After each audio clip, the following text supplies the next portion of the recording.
AI development begins.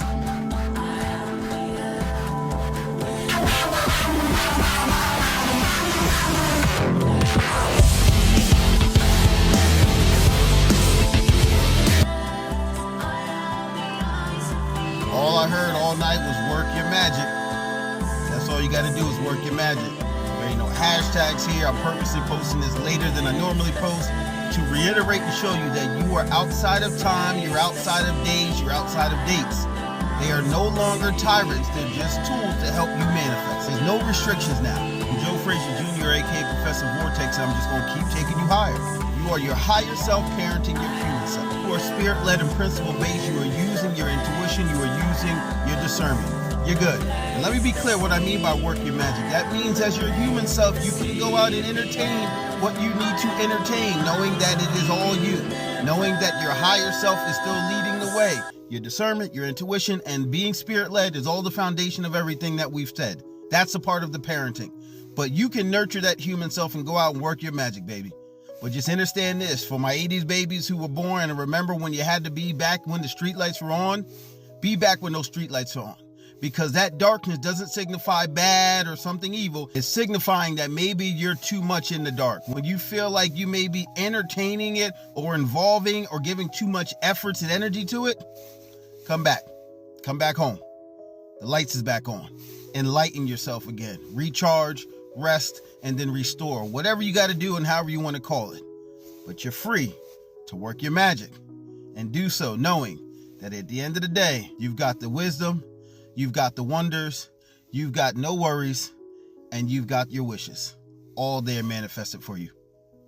V-Core, forevermore. There is nothing you have to do. There is a lot you will do. Then I saw a new heaven and a new earth. For the first heaven and the first earth had passed away, and there was no longer any sea. I saw the holy city, the new Jerusalem, coming down out of heaven from God, prepared as a bride beautifully dressed for her husband. And I heard a loud voice from the throne saying, "Look, God's dwelling place is now among the people, and he will dwell with them. They will be his people, and God himself will be with them and be their God. He will wipe every tear from their eyes. There will be no more death, or mourning, or crying, or pain, for the old order of things has passed away." He who was seated on the throne said, "I am making everything new." Then he said, "Write this down, for these words are trustworthy and true." He said to me, "It is done. I am the Alpha and the Omega, the beginning and the end. To the thirsty I will give water without cost from the spring of the water of life. Those who are victorious will inherit all this, and I will be their God, and they will be my children. But the cowardly, the unbelieving, the vile, the murderers, the sexually immoral, those who practice magic arts, the idolaters, and all liars, they will be consigned to the fiery lake of burning sulfur. This is the second death." One of the seven angels, who had the seven bowls, full of the seven last plagues, came and said to me, "Come, I will show you the bride, the wife of the Lamb." And he carried me away in the Spirit to a mountain great and high, and showed me the holy city, Jerusalem, coming down out of heaven from God.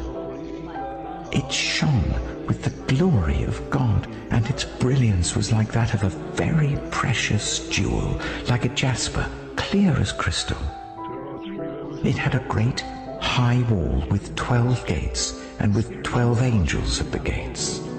On the gates were written the names of the 12 tribes of Israel. There were 3 gates on the east, 3 on the north, 3 on the south, and 3 on the west. The wall of the city had 12 foundations, and on them were the names of the 12 apostles of the Lamb. The angel who talked with me had a measuring rod of gold to measure the city, its gates, and its walls. The city was laid out like a square, as long as it was wide. He measured the city with the rod and found it to be 12,000 stadia in length, and as wide and high as it is long. The angel measured the wall using human measurement, and it was 144 cubits thick. The wall was made of jasper, and the city of pure gold, as pure as glass. The foundations of the city walls were decorated with every kind of precious stone. The first foundation was jasper, the second sapphire, the third agate, the fourth emerald, the fifth onyx, the sixth ruby, the seventh chrysolite, the eighth beryl, the ninth topaz, the 10th turquoise, the 11th jacinth, and the 12th amethyst. The 12 gates were 12 pearls, each gate made of a single pearl. The great street of the city was of gold, as pure as transparent glass. I did not see a temple in the city, because the Lord God Almighty and the Lamb are its temple. The city does not need the sun or the moon to shine on it, for the glory of God gives it light, and the Lamb is its lamp. The nations will walk by its light, and the kings of the earth will bring their splendor into it.